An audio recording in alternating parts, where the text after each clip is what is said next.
अस्सलाम वालेकुम नाजरीन, नेकी क्या है आइए जानते हैं एक छोटी सी स्टोरी में। एक बूढ़े बाप ने अपने 3 बेटों को अपने सामने बुलाया और अपनी तमाम जायदाद को उन्हें बराबर तकसीम कर दिया। फिर उनको एक कीमती मोती दिखाकर कहा, ये मोती उसी को मिलेगा जो मेरी बची हुई जिंदगी में सबसे अच्छा कोई नेकी का काम करेगा।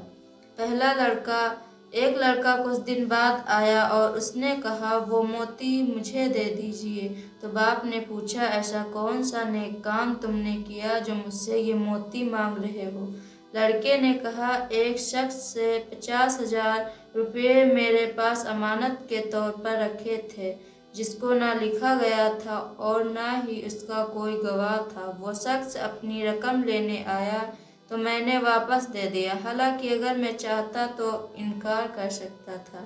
कोई मेरा कुछ बिगाड़ नहीं सकता था, तो इससे बढ़कर और नेकी का काम क्या हो सकता है? बूढ़े ने हंसकर कहा, नेकी का एक मामूली काम है, बल्कि तुम किसी का हक मारने के गुनाह से बच गए। अगर दूसरे दोनों लड़कों ने इससे अच्छा काम नहीं किया तो ये मोती तुमको दे दिया जाएगा। दूसरा लड़का बूढ़े बाप के पास कुछ दिनों बाद आया और मोती की डिमांड की। तो बाप ने पूछा, तुमने कौन सी नेकी की है? तो लड़के ने बताया, नदी में बहुत बाढ़ थी, एक लड़का पुल पर से नदी में गिर गया। उसके माँ बाप और कई लोग खड़े देखते रहे और उसे निकालने की हिम्मत न जुटा सके, तो मैंने अपनी जान को खतरे में डालकर बड़ी मुश्किल से उसको जिंदा निकाला। भला इससे बढ़कर नेकी और कुर्बानी की क्या मिसाल हो सकती है?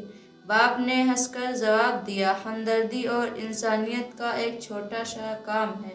खैर, अगर तीसरे बेटे ने कोई इससे बेहतर नेकी का काम न किया तो ये मोती तुमको मिल जाएगा।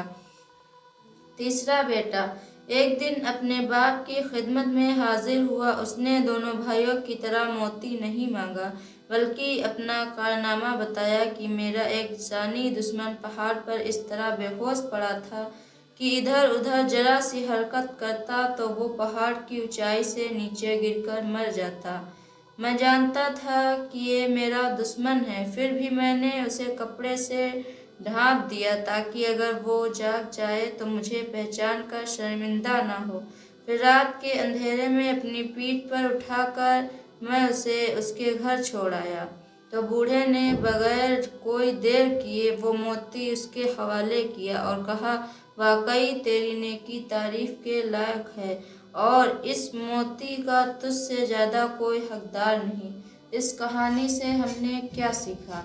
नेकी यही है जो दुश्मनों और बुरे लोगों के साथ की जाए, ये जानते हुए कि ये दुश्मन है, और फिर भी उसकी मदद की जाए, ये जानते हुए कि ये बुरा आदमी है, फिर भी उसका साथ दिया जाए। हमारे नबी सल्लल्लाहु अलैहि वसल्लम पर दुश्मनों ने क्या क्या जुल्म नहीं किए, लेकिन जब फतह मक्का के दिन जब नबी सल्लल्लाहु अलैहि वसल्लम फौज लेकर मक्का में दाखिल हुए तो दुश्मन डर रहे थे, पता नहीं आज हमारा क्या होगा। लेकिन फिर भी नबी सल्लल्लाहु अलैहि वसल्लम ने सबको अमान दी और किसी से बदला नहीं लिया, बल्कि सबको माफ़ कर दिया। आमतौर से हमारे रिश्तेदार हमारे साथ बुरा करते हैं, लेकिन बदले में हमको उनके साथ ऐसा नहीं करना चाहिए, बल्कि हकीकी नेकी ये है कि अपने साथ बुरा करने वालों की मुश्किल में उनका साथ दे।